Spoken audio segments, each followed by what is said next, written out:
নমস্কার।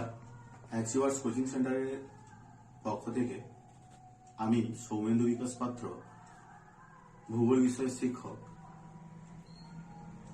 2024 সালের সমস্ত বর্তমান মাধ্যমিক শিক্ষার্থীদের শুভেচ্ছা, অভিনন্দন এবং সমস্ত অভিভাবকদের যথাযোগ্য স্থানে সম্মান। আজ বোর্ড এক্সামে জিওগ্রাফি পরীক্ষা ছিল, ভূগোল পরীক্ষা ছিল। সেখানে আমরা আগে একটা অ্যাচিভার্স এক্সক্লুসিভ মাধ্যমিক সাজেশন সিরিজ বের করেছিলাম।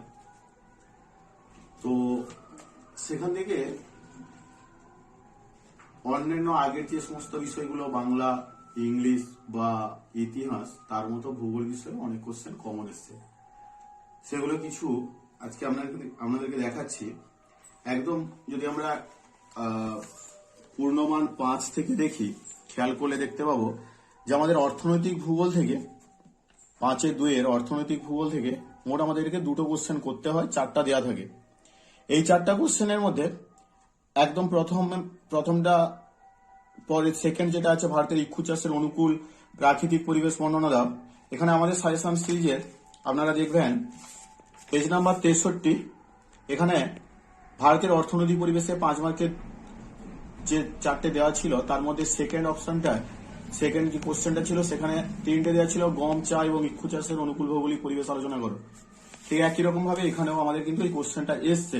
এবারে ইক্ষু চাষের অনুকূল প্রাকৃতিক পরিবেশ আলোচনা করো, ভৌগোলিক পরিবেশে প্রাকৃতিক অর্থনৈতিক থাকে, শুধু আমরা প্রাকৃতিক পরিবেশটাই লিখব বা লিখেছি। এবারে ভারতের নেক্সট হচ্ছে 3 ভারতের পশ্চিমাঞ্চলে কার্পাস বয়ন শিল্পের উন্নতির কারণ, এটাও 63 পেজেই আছে। হুবহু কোশ্চেনটা এখানে দেখতে পাবেন যে পশ্চিম ভারতে কার্পাস বস্ত্র বয়ন শিল্পের কেন্দ্রীয় ভবনের কারণগুলি আলোচনা করো। নেক্সট 5-2-4 ভারতের পরিবহন ব্যবস্থার প্রধান 5টি গুরুত্ব আলোচনা করুন। এখানেও সেই একই দেওয়া আছে, ভারতের অর্থনীতিতে পরিবহন ব্যবস্থার গুরুত্ব, সেই 63 পেজে। পরপর 3টে কোশ্চেন, হুবহু 3টে কোশ্চেন কিন্তু আমাদের এসছে অর্থনৈতিক পরিবেশ থেকে। 4টে লিখতে হবে, 3টে এসছে।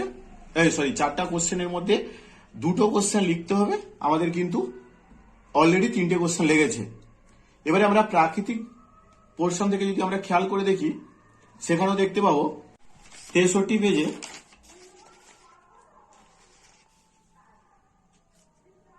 বর্জ্য ব্যবস্থাপনা, এখানে 61 পেজে আছে কোশ্চেনটা 3 মার্কের, জৈব ভঙ্গুর এবং জৈব অভঙ্গুর বর্জ্যের মধ্যে পার্থক্য। নেক্সট 4-3 মৃত্তিকা সংরক্ষণের যে কোনো 3টি পদ্ধতি উল্লেখ করো। মৃত্তিকা সংরক্ষণের যে কোনো 3টি পদ্ধতি, এখানে আমাদের সেই প্রাকৃতিক পরিবেশে 3 মার্কের ভারতে এখানে দেওয়াই আছে কোশ্চেনটা। মৃত্তিকা সংরক্ষণের উপায়গুলি লেখো, পদ্ধতি উপায় একই। নেক্সট হচ্ছে 4-4 ভূবৈচিত্র্য সূচক মানচিত্র এবং উপগ্রহ চিত্রের 3টে পার্থক্য লেখো। এটাও সেই খেয়াল করলে আমরা দেখবো যে 63 পেজে এটা দেওয়াই আছে 3 মার্কের কোশ্চেন। ভূবৈচিত্র্য সূচক মানচিত্র, উপগ্রহ চিত্র চ্যাপ্টারে 3 মার্ক যে ভূবৈচিত্র্য সূচক মানচিত্র এবং উপগ্রহ চিত্রের মধ্যে পার্থক্য। অর্থাৎ এখানেও তাহলে আমাদেরকে 4টে কোশ্চেন 3 মার্কে লিখতে হবে। 4টে কোশ্চেনের 4টেই এখানে কিন্তু কমন এসছে আমাদের এই সাজেশন সিরিজ থেকে। নেক্সট হচ্ছে 2 মার্কের কোশ্চেন। 2 মার্কের কোশ্চেনে ফার্স্ট আমি যদি এখানে খেয়াল করে দেখি 3-2 একটা কোশ্চেন আছে, আপেক্ষিক আর্দ্রতার সংজ্ঞা দাও। আমরা 59 পেজে যদি খেয়াল করে দেখি, দেখতে পাবো যে সেখানে বায়ুমণ্ডলের একদম 2 লাস্ট কোশ্চেনটা আপেক্ষিক আর্দ্রতা কাকে বলে, এবং এর যে অথবা ছিল অ্যাপোজি জোয়ার বলতে কি বোঝো, এটা 60 পেজে অর্থাৎ বায়ুমণ্ডল চ্যাপ্টারে অ্যাপোজি কি বা অ্যাপোজি জোয়ার কি কাজ একই। নেক্সট হচ্ছে কি না 3-5 বহুমুখী নদী পরিকল্পনার সংজ্ঞা দাও। এটাও আমরা যদি খেয়াল করে দেখি 62 পেজে আছে যে বহুমুখী নদী পরিকল্পনা কাকে বলে, এর উদ্দেশ্যগুলি লেখো। একদম ভারতের প্রাকৃতিক পরিবেশের 3 মার্কের কোশ্চেনের একদম ফার্স্ট কোশ্চেনটা এটা। নেক্সট 3-6 দূর সংবেদনের সংজ্ঞা দাও। এটা 63 পেজে আমরা গেলে দেখতে পাবো যে রিমোট সেন্সিং যা দূর সংবেদন একই, অর্থাৎ ভূবৈচিত্র্য সূচক মানচিত্র এবং উপগ্রহ চিত্রের সি এর যে ফার্স্ট 2 মার্কের সি এর কোশ্চেনটা আলোচনা করো। এটাও 60 পেজে আপনারা খেয়াল করে দেখবেন যে 60 পেজে এটা আছে বিশ্ব উষ্ণায়নের প্রভাবগুলি লেখো। নেক্সট হচ্ছে থার্ড যে কোশ্চেন, ভূমধ্যসাগরীয় জলবায়ুর প্রধান বৈশিষ্ট্যগুলি আলোচনা করো। সেই একই 60 পেজেই আছে ভূমধ্যসাগরীয় জলবায়ু অঞ্চলের অবস্থান এবং এই জলবায়ুর প্রধান বৈশিষ্ট্যগুলি লেখো। এবং লাস্ট 5.1.4 পৃথিবীর বিভিন্ন স্থানের সমুদ্র স্রোতের প্রধান 5টি প্রভাব আলোচনা করো। এটাও সেই একই 60 পেজেই আছে। বিশ্বব্যাপী সমুদ্র স্রোতের প্রভাব বায়ুমণ্ডলে 5 দাগের কোশ্চেন দুটো দেওয়া ছিল, তার মধ্যে একটা লেগেছে। অর্থাৎ আমরা যদি এখানে খেয়াল করে দেখি যে বিভাগ ও এখানে 5-এর দুটো পোর্শন থাকে, 5-1, 5-2।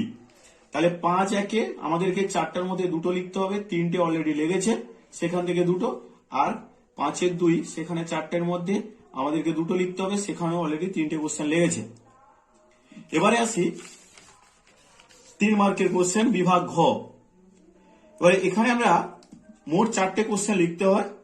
4টে কোশ্চেন গুলো 4-এর ফার্স্ট যে 4-এর 1 তার দুটো কোশ্চেন, তার মধ্যে অথবার যে কোশ্চেনটা আছে এই যে ঘূর্ণপাত এবং প্রতিপ ঘূর্ণপাতের মধ্যে পার্থক্য, এটা আমাদের সাজেশন সিরিজের 59 পেজে বায়ুমণ্ডলে 3 মার্কের কোশ্চেনে অলরেডি এর কোশ্চেনটা আছে, ঘূর্ণপাত এবং প্রতিপ ঘূর্ণপাতের মধ্যে পার্থক্য লেখো।